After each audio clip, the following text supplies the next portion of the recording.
chair. Il a habité parmi nous. Le Verbe. Et le Verbe s'est fait chair. Il a fait son casque côté la note. La parole a mis un mot.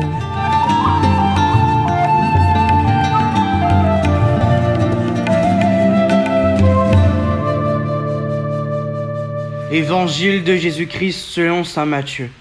En ce temps-là, Jésus disait à ses disciples, « Méfiez-vous des hommes, ils vous livreront aux tribunaux et vous flagelleront de leurs synagogues. Vous serez conduits devant des gouverneurs et des rois à cause de moi.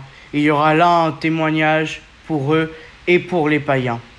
Quand on vous livrera, ne vous inquiétez pas de savoir ce que vous direz, ni comment vous le direz. Ce que vous aurez à dire vous sera donné à cette heure-là. Car ce n'est pas vous qui parlerez, c'est l'Esprit de votre Père qui parlera en vous.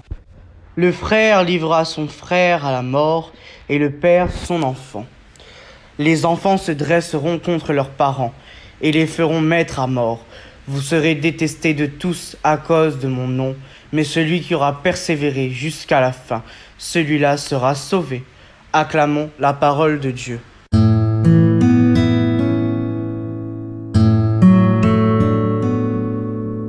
De l'eau et de la lumière, parole de vie.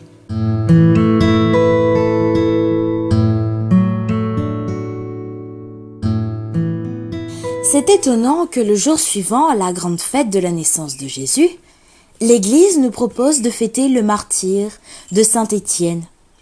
D'autres martyrs suivront aussi dans les prochains jours, notamment le martyre des Saints Innocents, le 28 décembre.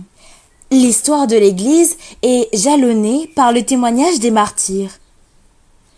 Le XXe siècle compte pour lui seul le plus grand nombre de martyrs dans toute l'histoire de l'Église.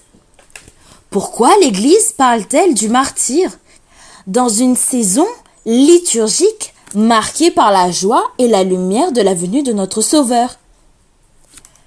Le mystère de Bethléem est avant tout le mystère de l'amour de Dieu pour nous.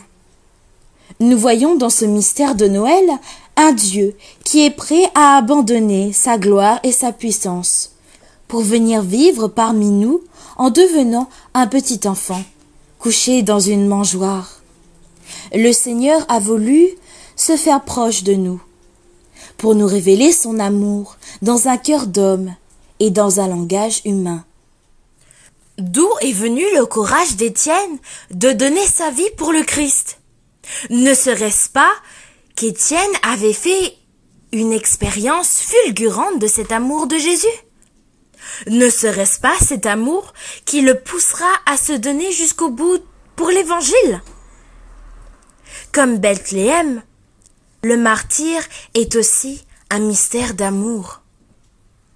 Seigneur Jésus, tu es venu le jour de Noël pour te faire proche de moi et me permettre de voir et toucher ton amour.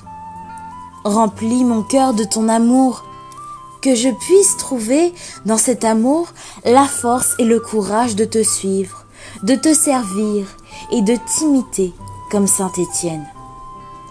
Que cet amour me permet d'aimer et de pardonner à mes ennemis et de chercher leur bien.